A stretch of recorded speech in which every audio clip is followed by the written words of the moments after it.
Coming up on 20 years since 9/11 happened. Looking back on that day, I remember it extremely vividly. It's interesting now, having had the experiences I've had over the last 16, 17 years, that I can draw some positive correlations between how I'm able to remember 9/11 and say, for example, how you remember the first time you made contact with the enemy.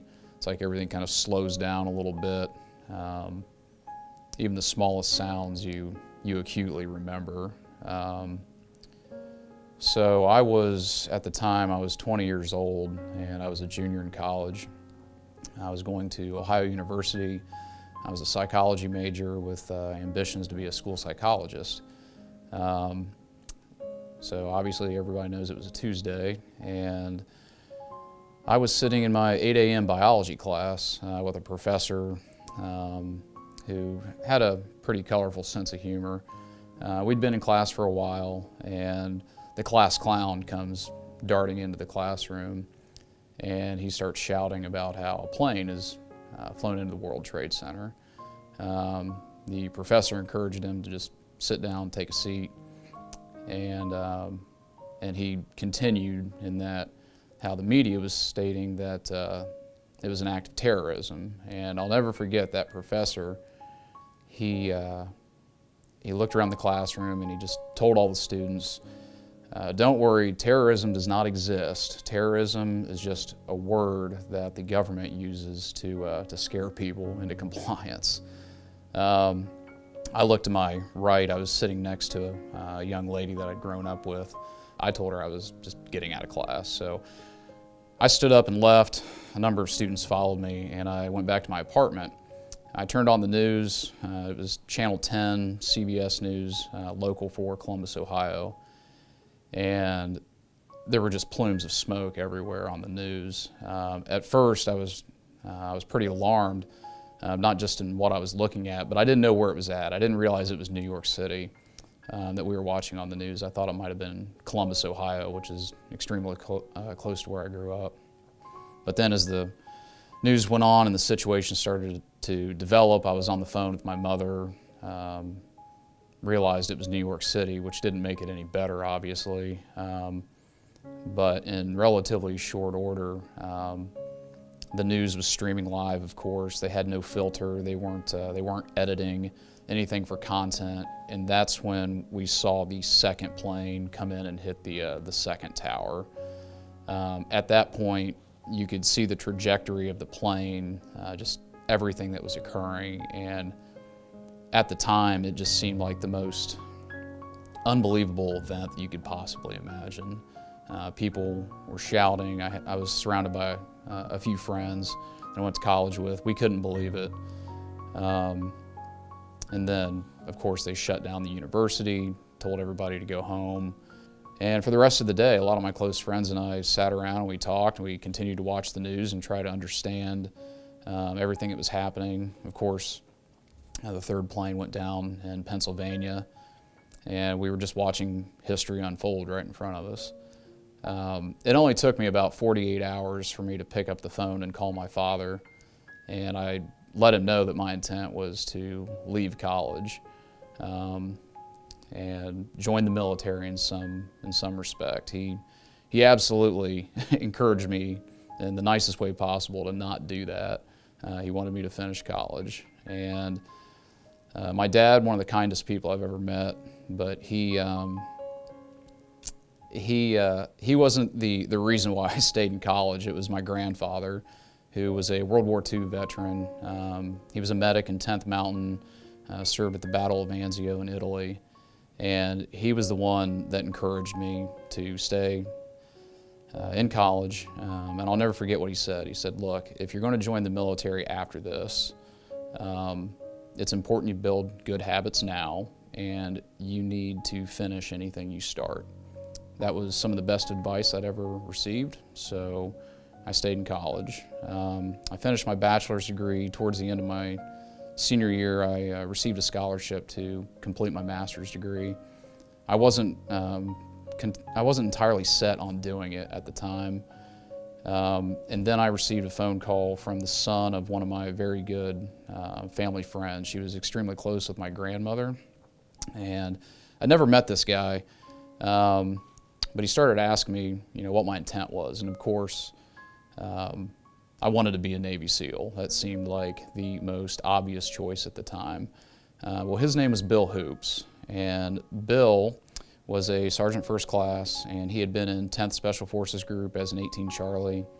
I later found out that he had served as a CDQC instructor down in Key West, and at the time that I spoke to him, he was the, what I now understand is the SWIC LNO out at BUDS, and was working as a Phase 2 BUDS instructor. So we talked about a few things, and he provided me some of the earliest mentorship I actually had before I entered the Special Operations community. He effectively had encouraged me to join Special Forces instead of becoming a SEAL for a variety of reasons.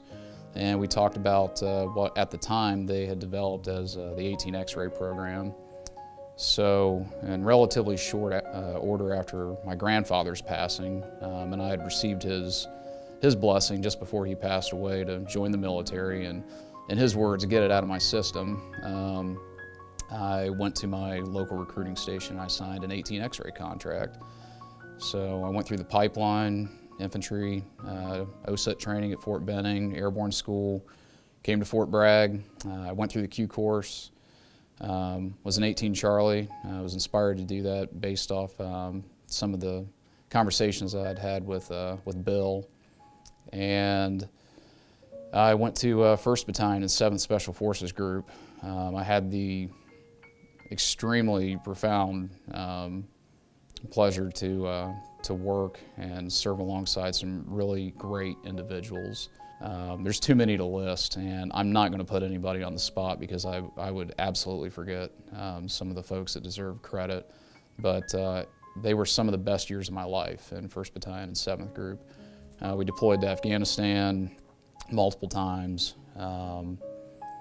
Had a little bit of engagement with some JSETs in South America, which was an interesting experience. It was always very different, switching gears between a combat deployment and then going on a JSET, where you're training those partner forces down south and effectively receiving the training for yourself.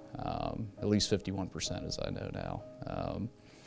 But it was about 6 or 7 years into my career, and I was looking at some different options and how I wanted to develop. So I decided ultimately to go to Officer Candidate School. I had a great friend and mentor. He was a former prior enlisted team leader that I had in 7th Group, and he helped walk me through that process. And so much because 9/11 had such an impact on so many of us, and the wars were still raging in Afghanistan and Iraq.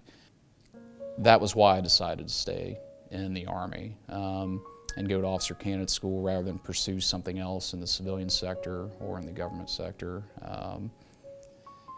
And with that, I was committed to stay in the USASOC community, and with the help of a number of great people, great leaders in this organization, I was able to come back and serve in the 112th Signal Battalion as a lieutenant. The 112th Signal Battalion, I can't say enough great things about those folks in that organization. It was an absolutely phenomenal experience, some of the best years that I had in the military. The most junior soldiers all the way up to the battalion commander and CSMs that I worked with there were outstanding individuals. And once again, with the 112th Signal Battalion, I had the opportunity to go to Afghanistan. It was a different type of deployment. In that when I was there, I was, rather than being out, and closing with the enemy,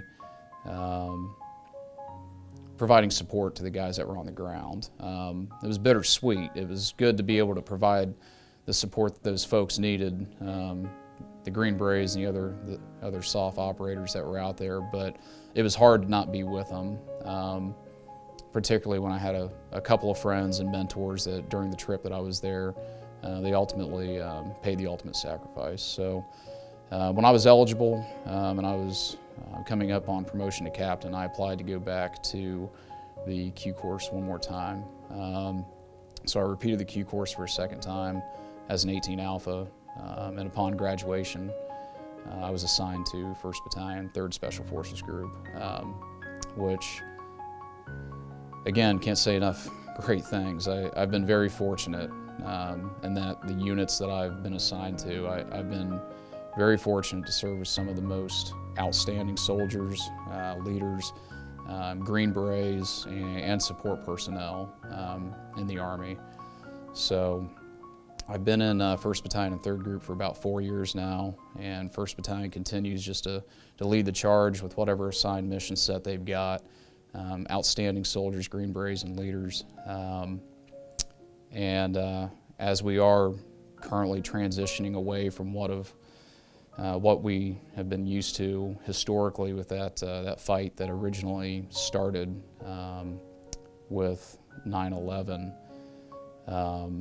you know, the experiences that a lot of the folks that I've served with, and even prior to my joining, those experiences that have been gained since that day and in the last 20 years, I think it certainly continues to pay dividends in how we approach our mission sets now. So, yeah, it's hard to believe the things that we've gone through in the last 20 years.